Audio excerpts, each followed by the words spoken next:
I put them in these reusable sealable bag that I'm then gonna throw into the freezer. It'll be like quick and easy.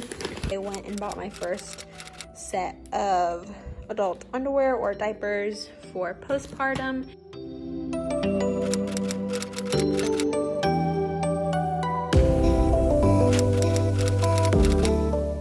Hey guys, welcome back to my channel. I just got out of the shower. My hair's a bit puffy and I'm just kind of hanging out, about to make breakfast, but I wanted to bring you guys along today because I have lots of things that I am prepping pre-baby.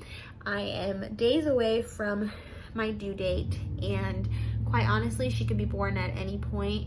I'm hoping she is early or on her due date. I'm really hoping that she does not go past her due date, but I will keep you guys posted. That being said, there is a couple things that I needed to get done before she gets here to kind of just set Grayson and I up for a more peaceful time. So one of the things that I am going to be doing today is I prep freezer meals. So essentially it's just food that you can like reheat in the oven or in the microwave and you just store in your freezer. So I'm doing this so that we don't really have to worry about cooking the first week or two that we do have her. We are thankfully having a ton of friends and family kind of set up a food train where they're gonna drop off food for us, which we're super appreciative about. But in the event that like we don't get a meal one day or we're just extra hungry, I wanted to have some backups in the freezer. I also need to get some postpartum items, and then I wanted to create a list of small to-dos to kind of just give people the opportunity to help us out in tangible ways and not just coming over to hang out and hold the baby.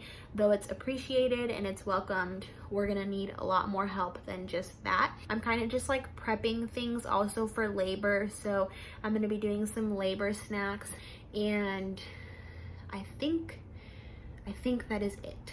I have to really think hard these days because of my pregnancy brain, because I literally forget everything. I'm gonna go ahead and change and kind of fix myself up, and then I'm gonna take you guys along on my grocery haul, and then we'll go from there. I hope that you guys enjoy this video. All right, well, you guys just witnessed major pregnancy brain because I said I was gonna take you along at the grocery store and I literally forgot to vlog everything. So what I got was a few frozen meals. So there wasn't a whole bunch, and I was particularly looking for Quest protein frozen pizza just because I thought it'd be fun to like have a few frozen pizzas whenever Grayson and I are just like dead tired and want to just have like a little, I guess, date night with the baby while we're in. And the Quest protein ones obviously have protein in them. I looked everywhere and could not find them, so I'm still on the hunt for those. But apart from that, I did get a few other things that I'm about to show you. I got a few of these little like frozen power bowls. They have, well, what you see here, and they were pretty inexpensive. I just got 2 of those to try them out. They're basically like frozen meals that you throw into the microwave and then you just eat them. So I thought it'd be like quick and easy. I got this. We've used this in the past. It's basically just fully cooked chicken breast strips. So I just got 2 of those to use so that we can like microwave and just like have with rice or tacos or just something really quick. I just picked a few like microwavable items. They're overall on the healthier side of like your freezer meals. Obviously not as great as like your freshly cooked things, but for the most part, they have really good ingredients. And anyway, so I got that. And then as far as dry goods goes, I did get a few things because I got 2 things of the Kodiak pancake mix. I got just buttermilk and then dark chocolate. And so I'm actually going to pre-make some of these and just throw them in the freezer so that we can have like frozen pancakes and frozen waffles to just like toast in the toaster oven or something in the morning if we're in the mood for that. And then over here, I put it off to the side because I'm going to work on making some little trail mixes. So fun fact, a lot of the trail mixes have cashews and pecans, and I'm allergic to those, so I have to like make my own. But I went ahead and got some dark chocolate flavored oven roasted almonds. These surprisingly taste really, really good, and they don't have like any sugar at all, honestly. Very, very low. I got salt and vinegar almonds, also some of my favorite. Got some dried cranberries. I got some dates. I got pepitas. And then I got some sunflower seeds, some raisins, some dried blueberries. I got honey roasted almonds. I got some of these Kai's almond butter chocolate sea salt little like granola bar things, and then I got these banana chocolate chip bars as well. And then of course some more peanuts for my trail mix. And last but not least, over here is some pita chips for the hummus that I am going to make. So that basically concludes what I got grocery wise. I did get a few other things like milk and cheese sticks and just random things here and there that we were already out of. As far as the trail mix goes, I'm more so making this for like during labor snacks. So these are just good because they have sugars, which are not bad for you if they're like not added sugars but natural sugars. So natural sugars from the fruit are totally okay to have, and they give you a little boost of energy.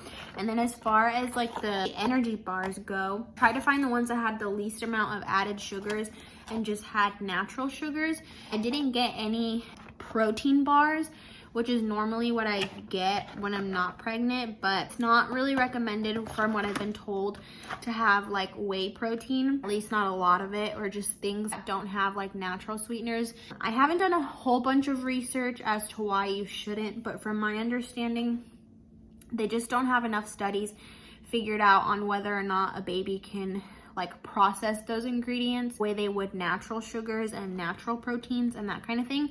So I've tried to limit that as much as possible as well. So as far as energy bars and stuff go, I just looked for things that had the least amount of sugars. So I'm gonna go ahead and start on making my trail mix and then putting up the rest of my groceries.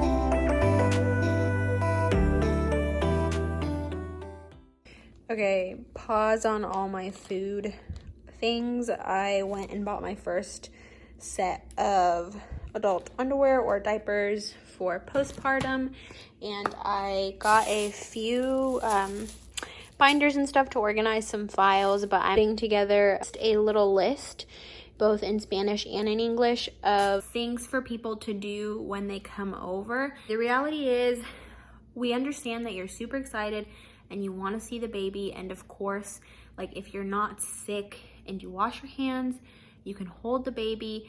But at the end of the day, especially during those first 6 weeks, it is very, very important for the baby to have as much skin-to-skin contact with the mom and the dad. And it's nothing against people who come over and want to hold the baby and spend time with the baby, but in reality, this time is not about visitors. We're just gonna be really tired, and yes, it's gonna be helpful every now and then for you to hold the baby so that we can, I don't know, take a shower, eat a meal. But the best way that you could help is just offering tangible things, tangible services, like doing our dishes, putting our laundry away, if you want to deep clean my fridge. It's not like I want people to come over and feel like they're all of a sudden a maid. And though we want you to spend time with us and spend time with the baby, the best way that you can help is offering tangible services, if that makes sense. So I'm going to be working on that list as well. I just wanted to throw that in there since that's something that I'm working on, and I feel like it's not really talked about a whole bunch. I feel like I've gotten the opportunity to talk to a lot of moms postpartum who have shared their experience and their journey, and they always talk about things along the lines of how they wish that people would realize that it's not about them getting to hold the baby and just coming over to hang out. It's about offering tangible ways, bringing food, cleaning, that kind of thing. It's nothing against them. And I feel like people are not open about talking about these things because they're afraid that they're gonna offend people. But I think people need to realize that it's nothing against them. Anyway, so I just wanted to share that. I'm gonna work on that, and then we will get back to all of my meal prep stuff. So next I am making pancakes and waffles. Like I said, I'm using the Kodiak cakes because it has protein in it.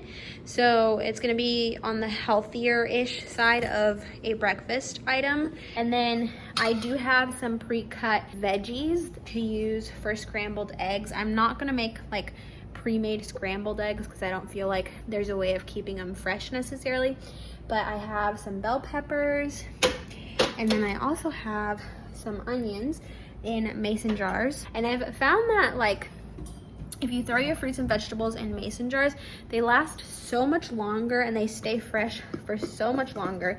So I went ahead and did that so that when we do make eggs, we don't have to worry about chopping up all our fruits and vegetables.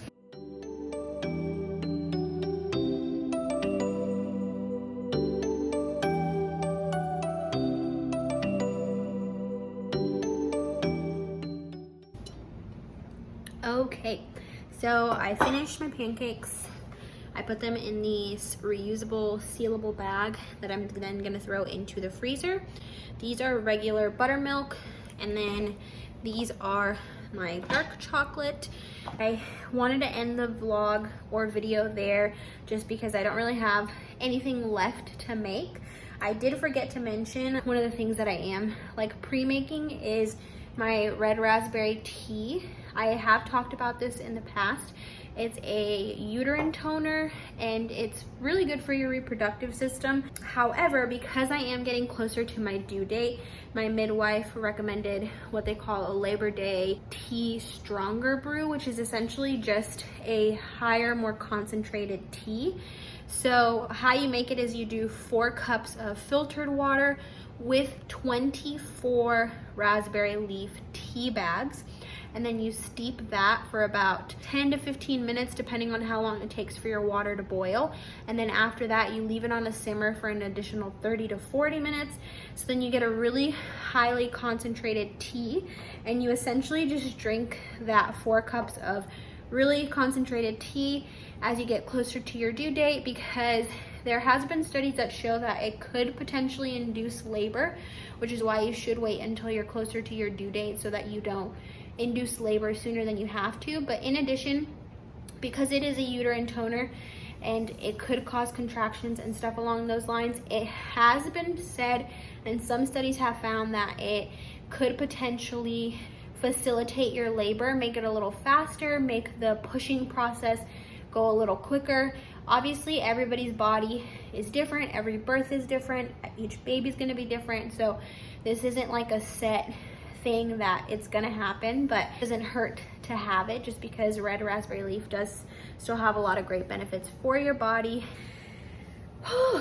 Out of breath, but yeah, I just wanted to throw that in there because that is one of the things that I'm starting, and in addition, pre-prepping just so that I can have ready throughout the next few days, because honestly, I don't really know. At this point, I can go into labor whenever. I might end up going into labor before this video even goes live, but I will keep you guys posted. Thanks so much for watching. I hope that you guys enjoyed this video. Comment down below if you have any questions. I will have the recipes and ingredients to everything that I got and made in the description down below, as well as just like some to-do list ideas of things that you could do to ask visitors to do when they come over. Don't feel uncomfortable asking to have people help you. You're gonna need all the help that you can get, and it's okay if you want them to help you with services and not just holding your baby. So yeah, I love you guys. See you guys next time. Bye.